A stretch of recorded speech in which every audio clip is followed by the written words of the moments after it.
दिन लोग देकर उसको प्रणाम करते हैं, माता पिता को नमन करते हैं। क्यों? आप अपने बच्चे और आपसे पूछेंगे, आपकी औलाद आपसे पूछेगी, आपके आने वाली पीढ़ी आपसे पूछेगी, माँ ये कौन सा नाटक बनाकर रखा है तुम लोगों ने? समी का पत्ता दे, समी का पत्ता ले, मिलने जाओ तो समी का पत्ता क्यों लिया दिया जाता है? बच्चे पूछेंगे। आज की पीढ़ी बहुत प्रश्न करती है, उसको उत्तर देना पड़ेगा कि एक पत्ते में 14 करोड़ स्वर्ण मुद्रा का फल होता है। एक शमी के पत्र में आज के बच्चे जो प्रश्न करेंगे उसका उत्तर देने के लिए तुम्हें तैयार रहना पड़ेगा। उस उत्तर को तुम्हें देना पड़ेगा कि ये शमी का पत्र विजयदशमी पर क्यों लेन देन किया जाता है, शमी का पत्र क्यों शिव के मंदिर में जाता है, शमी के पत्र की मूलता क्यों होती है, इसको समझाना। एक शमी पत्र में वो फल है। और केवल यही नहीं, शमी के वृक्ष के नीचे, बेलपत्री के वृक्ष के नीचे अगर भूल से भी बच्चा, बूढ़ा, कोई व्यक्ति एक पार्थिव शिवलिंग का निर्माण कर लेता है, भूलवश भी उस पे जल समर्पित कर देता है, भूलवश भी उसके भाव से पुष्प या शमी पत्र या बेलपत्र भी चढ़ा देता है, तो वो इस संसार में कहीं ना कहीं सुख भोगता ही है, उसके जीवन में दुख नहीं। शमी पत्र की मूलता 33 कोटि देवता तुम्हारी किस्मत में जो लिखा है वो देंगे। 33 कोटि देवता का काम है तुम्हारा भाग्य लिखना, पर केवल एक महादेव का काम है तुम्हारे भाग्य को बदल देना। तुम्हारी जिंदगी में दुख लिखा है, कब वो सुख लिख दे उसका कोई भरोसा नहीं। ये सिर लोग महादेव की पिंडी को लगा देते हैं, ये सिर महादेव के शिवलिंग को लगा देते हैं। क्यों लगा देते हैं? क्यों? ये ललाट पर जो दुख लिखा है, ललाट पर जो भाग्य में तकलीफें लिखी हैं, किस्मत में जो लिखा है, बेकार कुछ लिख दिया, शिव के शिवलिंग को ये शीश लग जाए, महादेव का स्पर्श मात्र हो जाए, ललाट पर लिखा उल्टा भी सुलटा हो जाता है।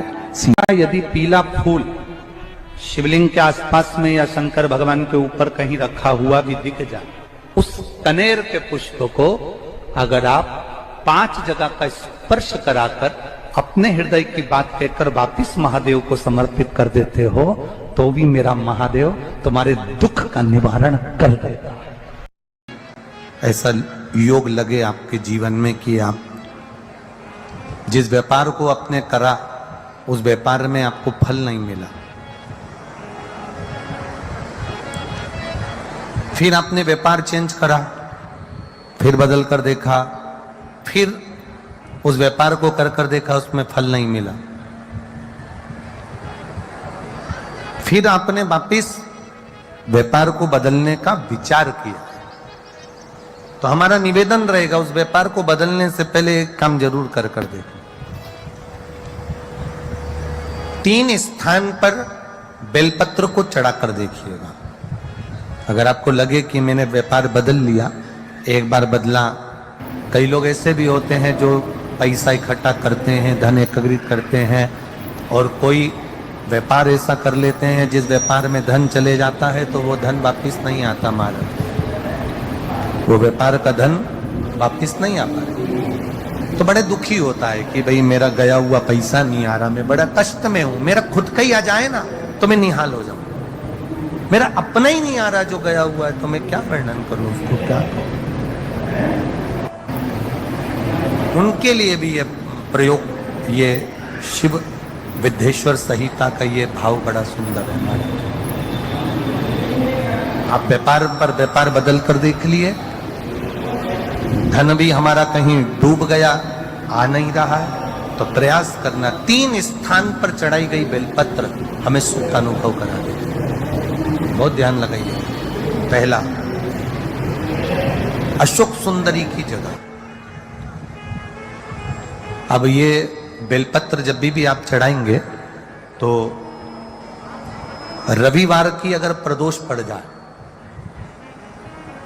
कौन से दिन?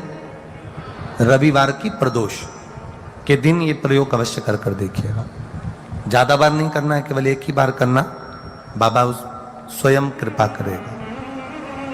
अपने मंदिर में अर्थात अपने घर के पास कोई मंदिर हो, शिवालय हो, देवालय हो, जहां शंकर भगवान विराजमान हो, शिवलिंग हो, ऐसी जगह पर अवश्य करें।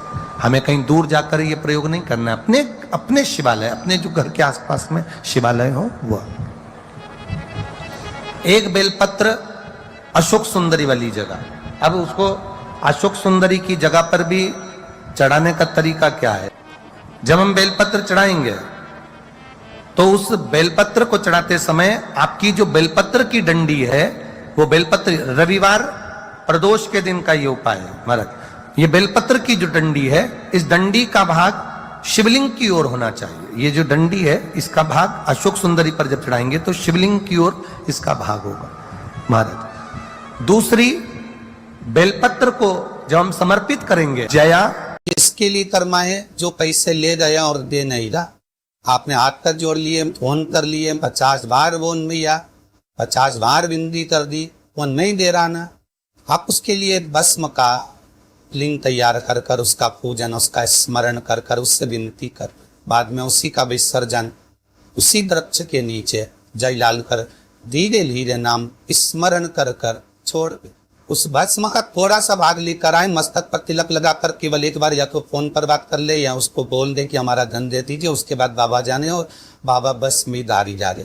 अब वो भूत भावन भूतेश्वर भगवान भस्म रमाने वाला रमैया मेरा शिव